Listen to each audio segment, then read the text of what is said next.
नमस्कार दोस्तों। स्वागत है आपका जीओवी स्पार्क यूट्यूब चैनल में। आज हम आपके सामने एक ऐसा टॉपिक लाए हैं जो फिलहाल के संदर्भ में बहुत ही ज्वलंत है। वो ज्वलंत इसलिए है क्योंकि अगर उस फील्ड की बात करें तो उसमें सक्सेस पाना अब बहुत ही मुश्किल हो रहा है।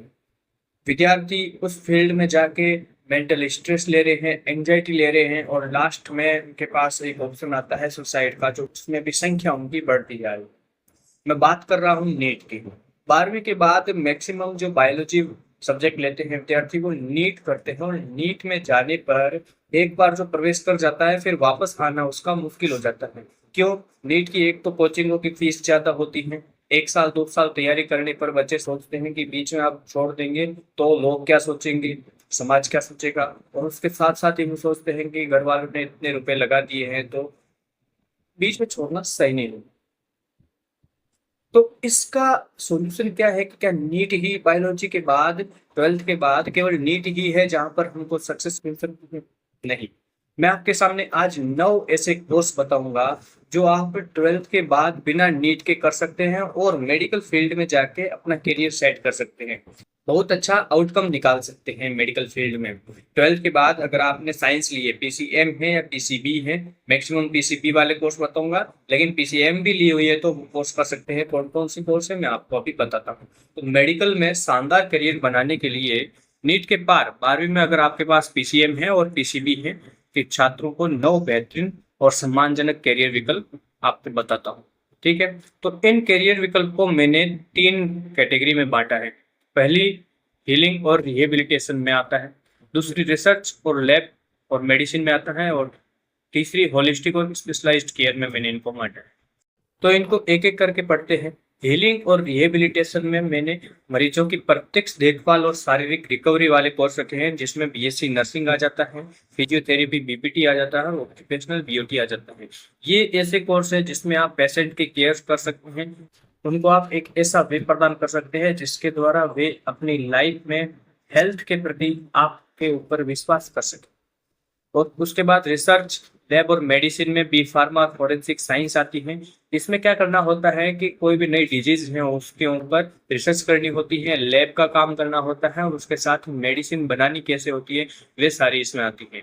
और तीसरी होलिस्टिक और स्पेशलाइज्ड केयर में मैंने विशिष्ट जीवों और मानसिक स्वास्थ्य और जीवन शैली पर ध्यान देने वाले कोर्स रखे हैं, जिसमें वेटरनरी है जो पशु चिकित्सक होते हैं, बहुत ही शानदार कोर्स होता है। इसमें अच्छी इनकम भी होती है। साइकोलॉजिकल आजकल इसका बहुत ही ज्यादा महत्व बढ़ गया है। क्यों? क्योंकि आजकल लोगों में स्ट्रेस बहुत हो गया है। अगर साइकोलॉजिस्ट है उसके पास आजकल पेशेंट बहुत आने लगे हैं। न्यूट्रिशन, डाइट का ध्यान रखना आज के जमाने में बहुत ही महत्वपूर्ण हो गया है। कारण ये है कि डाइट के कारण ही आज मैक्सिमम बीमारियां हो रही हैं, और टेंशन के कारण, स्ट्रेस के कारण ही मैक्सिमम बीमारियां हो रही है। तो साइकोलॉजिस्ट और न्यूट्रिशनिस्ट के पास बहुत ही बढ़िया अवसर है। और बीएनवाईएस इसके अंदर ये एक आयुष सिस्टम का कोर्स होता है, जिसके अंतर्गत आप नेचर से रिलेटेड और योगा से रिलेटेड कोई भी हीलिंग का कार्य होता है वो कर सकते हैं। ये भी बहुत अच्छी अपॉर्चुनिटी रहती है। तो ये सभी स्तंभ मिलकर एक संपूर्ण स्वास्थ्य सेवा प्रणाली बनाते हैं।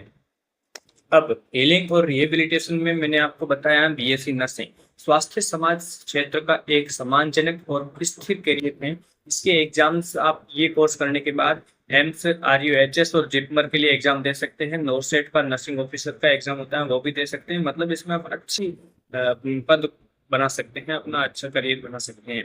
और फिजियोथेरेपिस्ट में भौतिक चिकित्सा आती है, जिसके अंतर्गत खेल जगत, अस्पताल और फिटनेस इंडस्ट्री में इसकी भारी डिमांड है। आपने देखा होगा कोई भी क्रिकेट मैच में फिजियो रहता है हर टीम के पास, तो वो भी इसी के जरिए जाता है, फिजियोथेरेपिस्ट बीपीटी करके। खेल पुनर्वास केंद्र और स्वास्थ्य और कल्याण से रिलेटेड इसके काम होते हैं, इसमें इसकी मांग होती है। व्यवसाय चिकित्सा यानी कि ऑक्यूपेशनल थेरेपी में चोट या विकलांगता के बाद मरीजों को सामान्य जीवन जीने में मदद करता है। ये एक नर्सिंग का ही काम होता है, जिसमें फोकस किया जाता है कि दैनिक जीवन कौशल, उत्पादकता और समुदाय में वापसी हो सके। तो ये था मेरा पहला हीलिंग और रिहेबिलिटेशन का। ठीक है, दूसरा आता है रिसर्च, लैब और मेडिसिन में बी फार्मा आती है, जिसमें दवा का निर्माण का कार्य होता है, रिसर्च का काम होता है, फार्मास्यूटिकल इंडस्ट्री में काम करना पड़ता है, दवाओं के विकास और वितरण में महत्वपूर्ण भूमिका निभानी पड़ती है। दूसरा फोरेंसिक साइंस का आ जाता है, बीएससी फोरेंसिक साइंस होती है इसमें, जिसमें आपको किसी भी डेथ का क्राइम इन्वेस्टिगेशन करना, पुलिस को जानकारी देना और पुलिस के साथ मिलकर काम करना, सीबीआई और प्राइवेट लैब्स में काम करना होता है। विज्ञान और कानून के चौराहे पर यह एक उभरता हुआ क्षेत्र दिखता है। होलिस्टिक और स्पेशलाइज्ड केयर में 4 कोर्सेज मैंने आपको रखे हैं। एक तो वेटरनरी कोर्स है, पशु चिकित्सा विज्ञान, जिसमें पशुओं का इलाज करना, उनके प्रजनन, उनके पोषण, और सरकारी पशु चिकित्सा विभाग की ओर से ये कोर्स चलाया जाता है, जो बहुत ही अच्छा कोर्स है क्योंकि इसमें आपकी इनकम बहुत बढ़िया है। राजस्थान, हरियाणा और पंजाब के क्षेत्रों पे देखा जाए तो वेटनरी का बहुत ही बढ़िया स्कोप है। इसके साथ मैंने आपके सामने रखा है साइकोलॉजी। साइकोलॉजी इसलिए महत्वपूर्ण बनती है कि आजकल साइकोलॉजिस्ट के पास पेशेंट बहुत ज्यादा आते हैं। रीजन ये है कि आज का जो एनवायरनमेंट है उसके अंदर स्ट्रेस बहुत बढ़ रहा है। एनवायरनमेंट में स्ट्रेस बढ़ता है तो इंडिविजुअल स्ट्रेस सही तो हो जाता है, तो उसको किसी भी बीमारी को सबसे पहले साइकोलॉजिस्ट के पास जाना पड़ता है, नहीं, क्योंकि उसका मेन बीमारी खोज ही होता है साइकोलॉजी से रिलेटेड। तीसरा मैंने आपके सामने डाइट का कोर्स रखा है, न्यूट्रिशन एंड डाइटिस्ट का। स्वास्थ्य जागरूकता बढ़ने के कारण जिम, स्पोर्ट्स, जिम टीम और वेलनेस इंडस्ट्री में इसका अवसर बढ़ता जा रहा है। और चौथा कोर्स मैंने आपके सामने रखा है BNYS का, प्राकृतिक चिकित्सा एवं योग विज्ञान। बहुत ही बढ़िया कोर्स है, आयुष मंत्रालय के अंतर्गत आने वाला एक उभरता हुआ प्राकृतिक चिकित्सा क्षेत्र है। इसकी अगर मैं आपको तुलना बताऊं कि कितने वर्ष का कोर्स है प्रत्येक कोर्स, तो वो आप बताता हूँ। BSc नर्सिंग 4 वर्ष का कोर्स होता है। अगर आपने बायोलॉजी से 12वीं कर रखी है और आप पास हैं तो आप BSc नर्सिंग कर सकते हैं। फिजियोथेरेपी होती है, ये 5 साल का कोर्स होता है। 4 साल तो थ्योरी होती है और 6 या 12 महीने की इंटर्नशिप होती है, तो इसमें PCB आपके पास होनी चाहिए। ऑक्यूपेशनल थेरेपी में 4.5 साल का होता है, या आपके पास साइंस मैथ दोनों भी हो सकती है, इसमें चलेगा। बी फार्मा 4 वर्ष का होता है, फॉरेंसिक मेडिसिन 3 वर्ष का होता है, और वेटनरी 5.5 साल का होता है, जिसमें आपकी 4.5 साल का तो थ्योरी होता है, 6 या 12 महीने का इंटर्नशिप होता है। इसके लिए आपके पास होनी चाहिए क्या, बायोलॉजी से की होनी चाहिए, और इंग्लिश तो होती, पूरा कोर्स इंग्लिश में होता है। साइकोलॉजी 3 वर्ष का होता है, न्यूट्रिशन वाला भी 3 वर्ष का है। BNYS 5.5 साल का होता है, 12वीं के अंक के आधार पर और नीट की बेसिस पर भी इसमें सिलेक्शन हो जाते हैं। तो ये सारे कोर्सेज की तुलना थी आपके सामने, बहुत ही अच्छा मैंने निर्णय रखा है, क्योंकि नीट न पास होने पर भी मेडिकल क्षेत्र में शानदार करियर संभव है। सही कोर्स और कॉलेज चुनकर आप भी स्वास्थ्य सेवा क्षेत्र में अपना नाम बना सकते हैं। आपका भविष्य एक परीक्षा के परिणाम से कहीं बड़ा है। नीट की परीक्षा केवल ही आपका करियर नहीं बना सकती, इसके अलावा बहुत सारे कोर्सेज आते हैं जहाँ पर आप अच्छा इनकम कर सकते हैं। तो आशा करता हूँ आपको मैं अपनी जानकारी पूरी बता पाया हूँ। आप इसी चैनल के साथ ऐसे ही बने रहिए, सब्सक्राइब कीजिए, बेल आइकन को दबा दीजिए ताकि आपको नई नई नोटिफिकेशन समय समय पर मिलती। इस वीडियो को लाइक, कमेंट एंड शेयर कर दीजिए। धन्यवाद।